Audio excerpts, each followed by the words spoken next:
Saúdo a igreja com a graça e a paz de nosso Senhor e Salvador Jesus Cristo. Amém? Glória a Deus. Meus amados irmãos, vamos abrir nossa Bíblia hoje no livro de Josué, no capítulo 3. E nós vamos ler alguns versículos deste capítulo. Josué, capítulo 3. Nós vamos ler o versículo 5 e depois do 13 até o 17.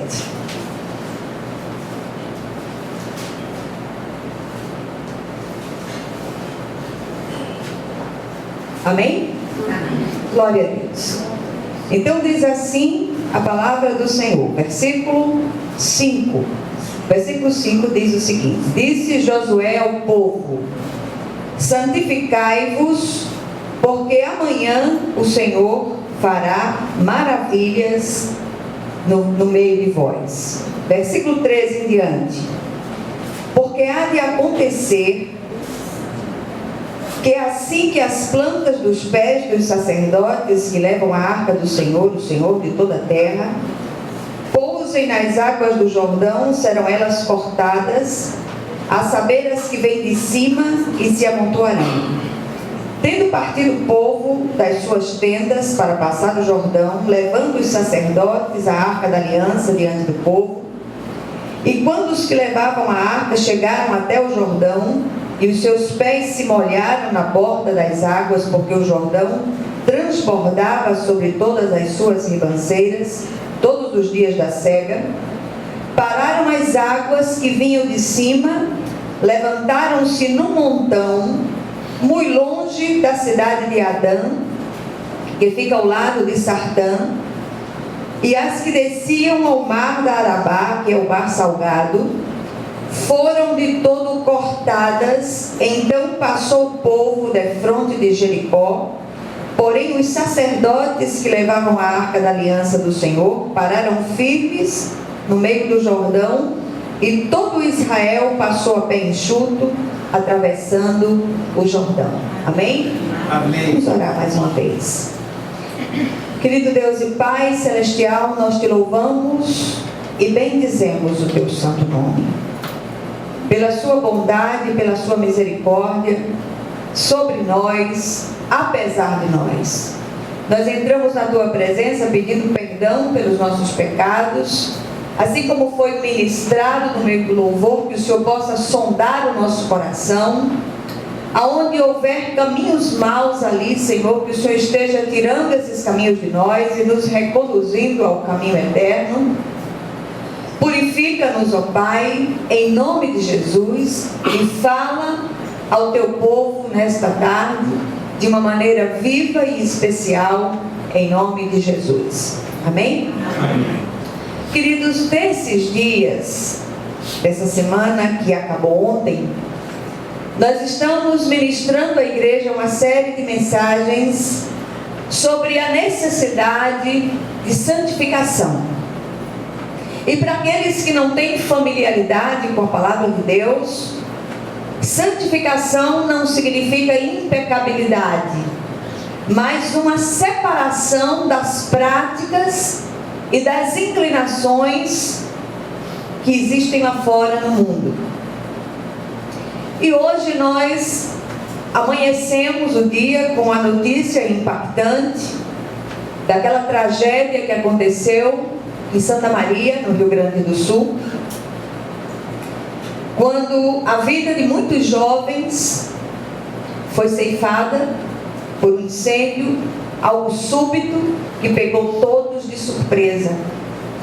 E sempre que acontece, sobretudo uma tragédia, sempre que acontece algo assim, nós paramos para nos perguntar: Senhor, será que eu estou preparada para me encontrar contigo? Ontem eu fui também ao enterro de um tio querido, já com 90 e tantos anos, e no dia seguinte nós nos deparamos com a notícia daquela tragédia onde tantos jovens foram ceifados. Enquanto Manuela ministrava o louvor, eu pensava como a morte ela é democrática. Ela não faz conta de idade, nem de credo, nem de posição social. Todos um dia vamos partir dessa terra. E como nós estamos andando diante do Senhor? Numa das mensagens desta semana, eu dizia o seguinte: há veículos de determinadas empresas que têm uma placa com a inscrição seguinte: como estou dirigindo, e tem um número para contato. Os crentes em Jesus deviam ter uma placa assim. Eu acho que até eles têm, mas essa placa é invisível. Como nós estamos andando diante do Senhor? Como tem sido a nossa caminhada nessa terra? Será que nós temos buscado o Senhor como deveríamos? Eu queria que a mensagem de hoje fosse uma mensagem reflexiva. Aqui nós vemos uma chamada do Senhor à santificação. Eu gosto de olhar para os acontecimentos do passado e tirar desses acontecimentos lições que se aplicam aos nossos dias. O texto lido começa na realidade no versículo 1, depois você vai ler com mais devagar, e conta a história da travessia do Jordão pelos israelitas, sob o comando do general Josué, rumo a Jericó, a terra prometida. O povo precisava atravessar o rio e tomar posse da terra, contudo, para que eles tivessem sucesso naquela travessia, era necessário que eles se santificassem.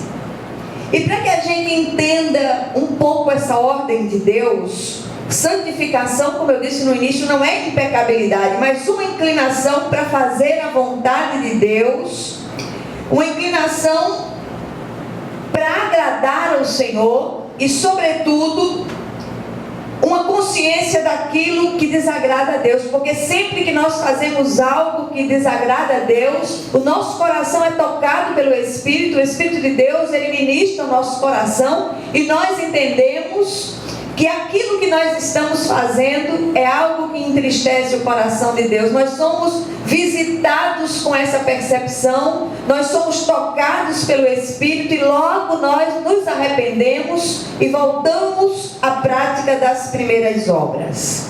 O Senhor, ele operou maravilhas no passado e deseja também operar maravilhas nos nossos dias, nas nossas vidas. Mas há um namoro do povo de Deus com o mundo, há uma contaminação que impressiona. E olhe que quando eu falo isso, eu não estou falando de usos e costumes, eu não estou falando de exterioridades, mas sobretudo daquelas coisas interiores que nós precisamos aprender a nos livrar delas, porque são práticas referentes ao trato passado, à velha vida, à velha natureza.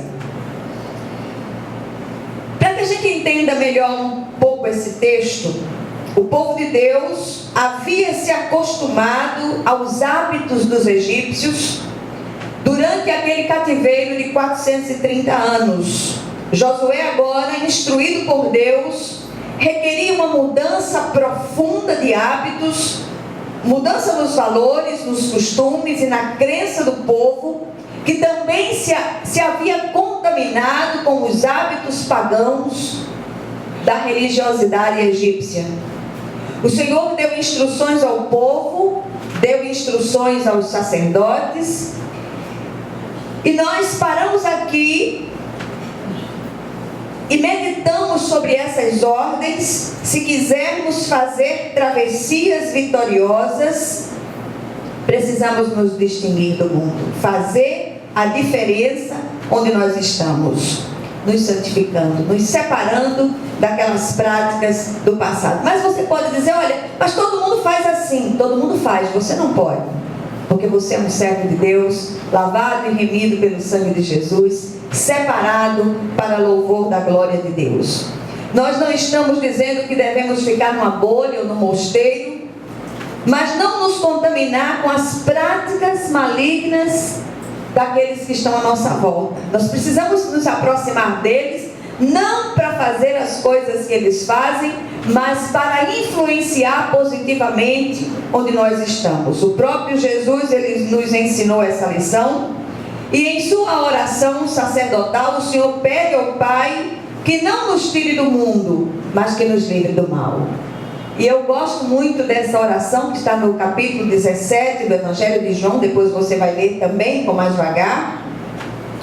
Graça de Deus, ela não é licença para pecar, nem para fazer aquelas coisas que desagradam ao Senhor. E se você está fazendo algo fora da vontade de Deus, e o coração está cauterizado, e você não se dá conta que aquilo que você está fazendo tem entristecido o coração do Pai, tem alguma coisa errada com a sua conversão, e eu queria que você estivesse buscando a presença de Deus em nome de Jesus. Nós temos uma tendência natural de criticar os crentes do passado, porque nós dizemos, olha, aquele povo, ele tinha uma experiência tão grande com o Senhor se manifestava aquele povo de forma portentosa, mas ainda assim eles prevaricavam, entristecendo o coração de Deus. No entanto, se nós formos bastante honestos, nós veremos que fazemos pior do que eles, porque nós temos o Espírito Santo de Deus habitando em nós, e não apenas ao nosso lado, mas dentro de nós. Então, queridos, nós temos entristecido com as nossas atitudes, nos associando ao mundo no que diz respeito às suas práticas e métodos. A vida do povo de Deus é uma vida feita de travessias. A jornada do povo de Deus por essa terra é formada de travessias, inúmeras travessias. E cada uma dessas travessias, elas têm um significado espiritual para nós. Tudo começou com a saída de Abraão de Ur, na Caldeia, indo para um lugar onde ele não sabia onde era, e o Senhor ainda lhe mostraria no decurso de sua viagem.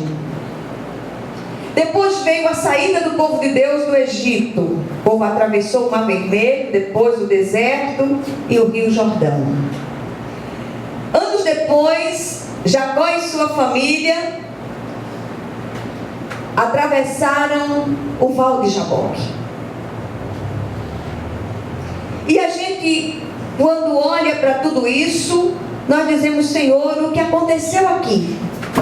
O que foi isso? Cada travessia dessa tem um propósito santificador de Deus. Santificação não é uma máscara que usamos apenas no domingo em nossas assembleias solenes, nem clichês e cacoetes pentecostais para impressionar aqueles que estão à nossa volta, ou ainda maneiras de emboscar o Espírito de Deus como santarrões, para que ele faça aquilo que nós desejamos que ele faça. Não. Santificação é um enchimento contínuo do Espírito Santo de Deus, para que tudo aquilo que estava, toda aquela sujeira que estava lá dentro do nosso coração, ela seja tirada, e nós sejamos movidos por Ele em cada etapa dessa jornada vivida. Amém? A santificação, através de um discipulado relacional e experiencial com o Senhor, tem o propósito de produzir Cristo em nós. A natureza humana, liberta da escravidão do pecado, é capaz de espantosa santidade, diz Brennan Manning no seu livro A Assinatura de Jesus. E eu queria chamar a sua atenção, porque o texto nos apresenta dois princípios inegociáveis para uma vida de travessias vitoriosas. Primeiro, a santificação. E o texto diz, o Senhor diz através de Josué, que o povo deveria se santificar, porque ele faria maravilhas no meio do povo.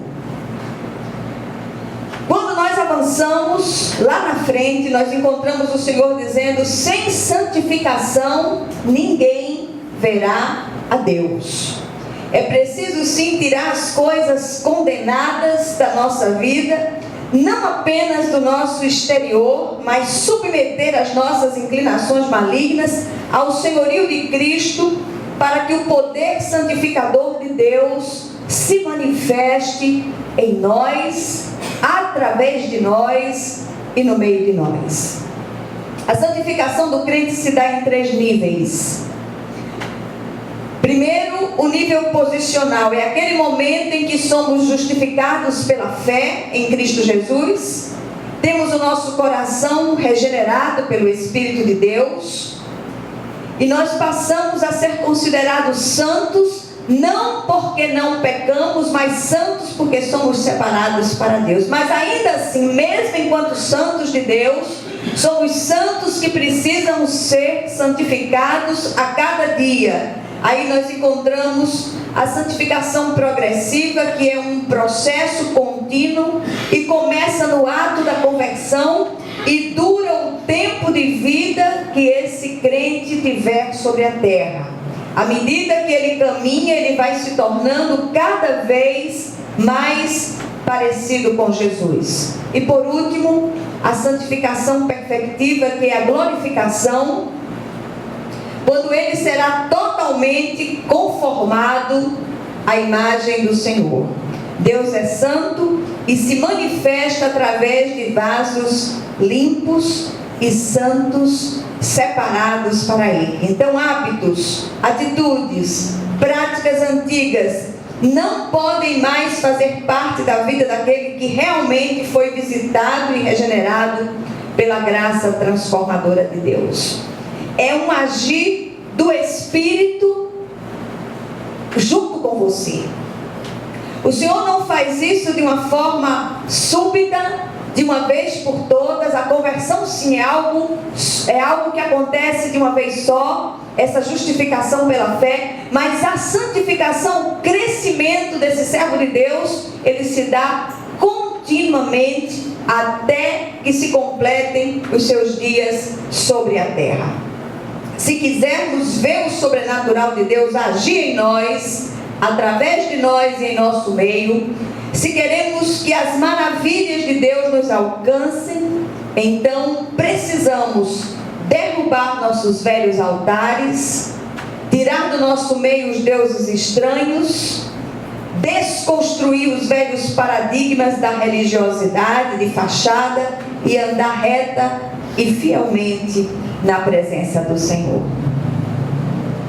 Não sou eu que vou fazer isso por você, não sou eu que vou ser o fiscal da fazenda celestial da sua vida, mas que você permita que o Espírito sonde, que o Espírito possa visitar o seu coração e fazer as mudanças que precisam ser feitas para que você possa ter essa intimidade viva com o nosso Senhor e Salvador. Amém? A segunda coisa que o texto aponta para aqueles que desejam fazer uma travessia vitoriosa, depois de serem santificados, precisam dar passos ousados de fé, e nós encontramos isso do versículo 13 ao 17, que diz o seguinte: porque há de acontecer que assim que as plantas dos pés dos sacerdotes que levam a arca do Senhor, o Senhor de toda a terra, pousem nas águas do Jordão, serão elas cortadas, a saber, as que vêm de cima, e se amontoarão. Tendo partido o povo das suas tendas para passar o Jordão, levando os sacerdotes e a arca da aliança diante do povo, e quando os que levavam a arca chegaram até o Jordão e os seus pés se molharam na borda das águas, porque o Jordão transbordava sobre todas as suas ribanceiras todos os dias da cega, pararam-se as águas que vinham de cima, levantaram-se num montão, muito longe da cidade de Adã, que fica ao lado de Sartã, e as que desciam o mar da Arabá, que é o mar salgado, foram de todo cortadas. Então passou o povo defronte de Jericó. Porém os sacerdotes que levavam a arca da aliança do Senhor pararam firmes no meio do Jordão, e todo Israel passou a pé enxuto, atravessando o Jordão. Alguns comentaristas ousam dizer que esse milagre foi muito mais portentoso do que a abertura do Mar Vermelho. Enfim, foi dito ao povo por Josué, por ordem de Deus, que assim que os sacerdotes pisassem nas águas do Jordão, elas se abririam. O Senhor tem muitas promessas para nós em sua santa palavra. Tudo o que precisamos fazer é crer nessas promessas, nos santificar e dar passos ousados de fé. A condição primeira é santificação, em seguida o passo ousado de fé. Quantas coisas o Senhor tem requerido de nós, e nós chegamos à margem do Jordão e ficamos ali angustiados, medrosos, sem querer avançar, e o Senhor está dizendo: avance, porque a vitória é sua, em nome de Jesus. Creia nisso, e a glória de Deus há de descer na sua vida, em nome do Senhor Jesus Cristo. Assim aconteceu, o povo santificou-se, os sacerdotes creram e avançaram, e realmente as águas se amontoaram. Eu fico pensando, como assim? Como se amontoaram? Milagre de Deus. Milagre de Deus não se explica, não se racionaliza. Águas amontoadas. Não dá para a gente entender isso de forma racional, só com os olhos da fé. Note que alguns comentaristas afirmam que as águas transbordavam em suas ribanceiras, e a altura dessas ribanceiras era de aproximadamente 13 metros. Só o poder do Deus Todo-Poderoso para operar essa maravilha. Quando esses princípios eles são observados, nós começamos a ver o fluir de Deus em nossa direção. Quantas coisas precisam ser revistas por nós. A salvação ela é de graça, e pela graça tudo mais no reino de Deus requer esforço, tem um preço, e por mais alto que seja, vale a pena quando o que está em questão é o desfrutar da intimidade e da presença gloriosa de Deus. A nossa parte é abrir mão daquilo que tem nos aprisionado. Jesus quer nos libertar, mas não nos violentará. Se quisermos e o ouvirmos, comeremos o melhor da terra. Seguiremos uma vida espiritual medíocre, salvos, mas miseravelmente infelizes. Quantos de nós estamos precisando atravessar o Jordão da incredulidade, da desobediência, da frieza espiritual, da apatia, da falta de perdão, da prostituição, da mágoa, da ira, da indignidade, da impureza, da desonestidade, da promiscuidade dos vícios? Quantos de nós? E o Senhor está dizendo para você: avance, porque eu sou com você. Você vai conseguir vencer essa inclinação, você vai conseguir vencer essa situação, você vai sair vitorioso, confie em mim. Mas muitas vezes nós ficamos como bichinhos medrosos, achando que não vai acontecer conosco. Nós cremos num Deus que é vivo, nós cremos num Deus que opera maravilhas. O Deus que operou no passado, Ele opera hoje e quer fazer coisas tremendas na nossa vida e nas nossas famílias. Deus quer restaurar principalmente as famílias. Que você hoje possa dizer: Senhor, restaura a minha casa, restaura o meu lar, meu relacionamento com meus familiares, santifica meus filhos. Que o Senhor possa entrar na sua casa para fazer a diferença. Mas é preciso que você abra a porta e você permita que Ele entre. E Ele diz: eis que estou à porta e bato. E se você abrir, eu entrarei e cearei com você e você comigo. Jesus não pode ser um mero hóspede na sua casa. Ele tem que ser o dono da casa espiritual. Ele tem que fazer as demolições daquilo que precisa ser desconstruído e derrubado, para que novas construções sejam feitas por Ele como dono da casa espiritual. Muitas vezes nós achamos que a simples decisão por Jesus muitas vezes no ato de emocionalismo, vai trazer mudanças profundas. Vai. Se essa decisão for uma decisão real, pessoal, numa entrega com quebrantamento de espírito, com a consciência tremenda de pecado, que você possa dizer chorando: Senhor, eu não quero mais essa vida desgraçada que eu tenho. Eu quero que o Senhor entre na minha vida para mudar a minha história. Eis a chave do meu coração. Entra, Senhor, toma conta de tudo. Tira lá de dentro tudo que não te agrada, e que o Senhor possa fazer as mudanças que precisam ser feitas, ainda que essas mudanças sejam dolorosas, mas que o Senhor tem toda a liberdade de fazê-las em nome de Jesus. Amém? Eu queria que hoje você pudesse transpor sua dificuldade, transpor aquilo que tem impedido que você alcance uma vitória na sua vida, em nome de Jesus. Que o Espírito ele possa ministrar o seu coração as coisas que precisam ser mudadas, porque só você e Ele, numa parceria espiritual, vão conseguir trazer as mudanças necessárias sobre a sua vida, em nome de Jesus.